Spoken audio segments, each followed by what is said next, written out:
The other end of the rope was around the mammoth's huge neck. "Lulu pulled us up," said Annie. "Lulu?" said Jack. "Don't you think she looks like a Lulu?" said Annie. "Oh, brother," said Jack. He walked up to the mammoth. "Hey, mammoth starts with M," says Annie. "Maybe Lulu's the special thing." "I don't think so," said Jack. The great creature knelt down, just like a creased elephant. "Woo!" said Annie. She curled the mammoth's ear to keep from falling off. The skulker helped Jack climb onto the mammoth.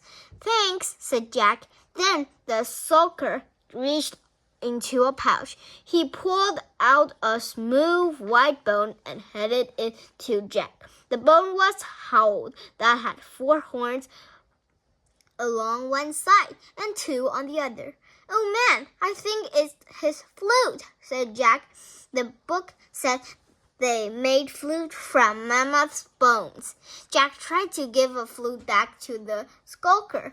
"Nice," he said politely, but the skulker held up his hand. "He wants you to keep the mammoth bone," says Annie. "Mammoth bone?" whispered Jack. "Hey, maybe this is the 3rd thing."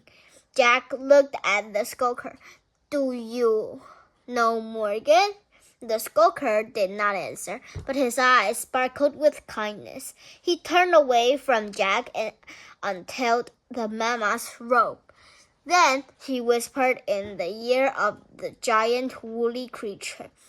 When the mammoth stood up, Jack gripped Annie's coat to keep from falling off. He felt miles above the ground.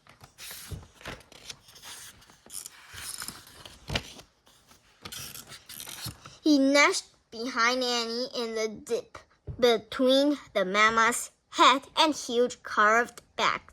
The mammoth took slow, paddling steps across the snow, then picked up speed. "Where are we going?" said Jack as they bumped up and down. "To the tree house," said Annie. "How does he know where it is?" said Jack. "She just knows," said Annie. Jack looked back. The skulker was standing in the snow watching them.